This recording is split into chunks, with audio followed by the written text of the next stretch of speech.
Hi, this is Qazi Mowla. I'm a new PhD student here at UTA. You can see the title of the poster I'm going to present today on screen, which is Investigation of Flow Features and Resulting Scour Hole Geometry around Cylindrical Piers Subject to Wave and Current. I conducted this research as a part of my master's.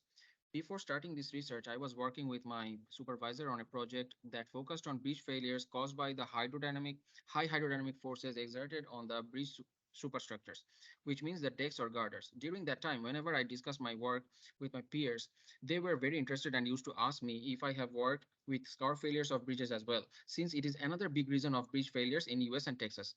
We can see over here that more than 20,000 of the bridges in US and Texas are classified as scour critical. So when it was my time to select my thesis topic, upon discussing with my supervisor, I decided to study on scour. I found that most of the existing studies on scour focuses on bridges under riverine or coastal flow condition, and there are very few studies on bridges in lacustrine flow condition. In a riverine flow condition, we can see only current, which means the flow is unidirectional. In this figure over here, we can see the main flow features in a current alone flow condition, which represents the riverine flow condition. It includes the main flow features include surface rollers, horseshoe vortex, wave vortex, etc. In a coastal condition, when only waves are present, as we can see in the second figure, only wave vortices are present in similar type of conditions. But in a lacustrine environment, both these flow features are observed, making both these flow features are observed and making it makes the flow much more complex. Another challenge in this area is to collect data on these major flow features. To solve these issues, as I was focusing on scour failures of bridges, I decided to do a comparative study on the difference in scour pattern under different flow conditions. And to do that, I implemented two approaches. The first approach included a sediment box, which we can see in this figure, and it was in the middle of the laboratory flow where we ran the experiments. And in the second setup, we employed PIV or particle image velocimeter setup to investigate the flow features around bridge piers. The goal was to prove that the scour hole is the footprint of the vortices formed around piers.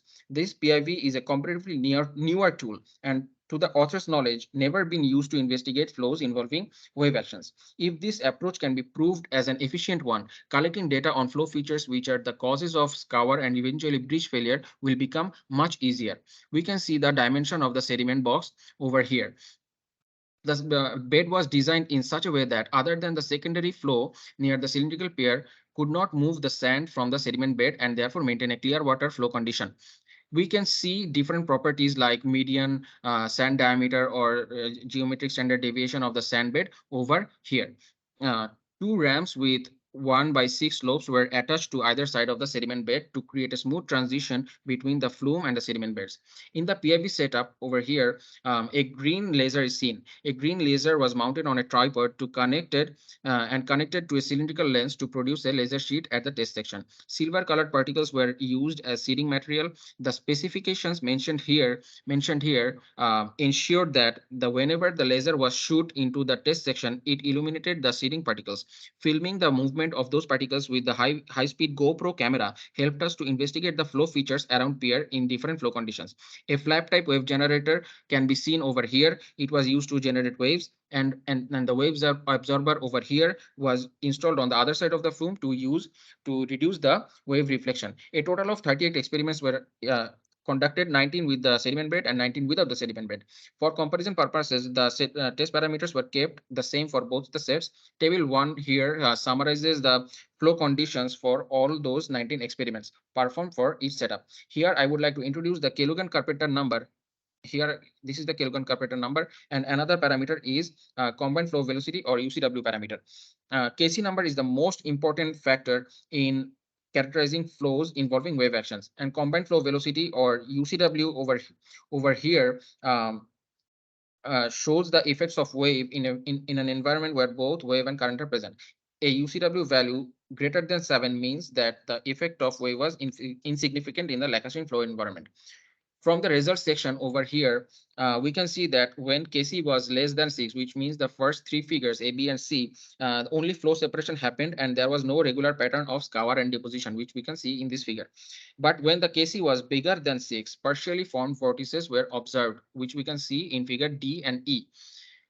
A twin horn shaped scar hole was observed as well. These flow patterns supported by can be supported by the study of Summer and Fredso on the change in flow pattern around pier with increasing Kc number in wave around flow condition, and the study is cited in this area. In the current alone cases, fully developed vortices were observed with increasing flow velocity, strength of the vortices increased. It can be observed from the time average velocity distribution over here that the flow velocity is very close to zero immediately upstream of the pier and negative at the downstream of the pier. It is a known fact that there is a stagnation point where the flow meets the structure, which justifies the flow velocity close to zero. Because of this and for because of the swirling motion of the vortices, negative velocity is observed downstream of the pier. In these conditions, cover hole was inverted truncated cone, which we can see in this figure, and the downstream deposition over here we can see is trapezoidal shape. A similar type of scar pattern can be observed in the combined waves and current condition, which shows that this flow was current dominated. Effect of waves in this flow condition was also significant, and that can be proved by the fact that downstream deposition we can see here is was transported much further than the current alone cases. And not just that, scour depth on the sides were very close to upstream depth of the scour, and all these happened because of the effect of wave, as waves help to leave the sediment particles, and in wave alone conditions we can see the maximum scour depths on the sides. From this study, in conclusion, we can see that it can be proved that scour hole is the footprint of the vortices formed around piers, and PIV can be used to investigate these vortex characteristics and in different flow conditions. That was all about my presentation. Thank you.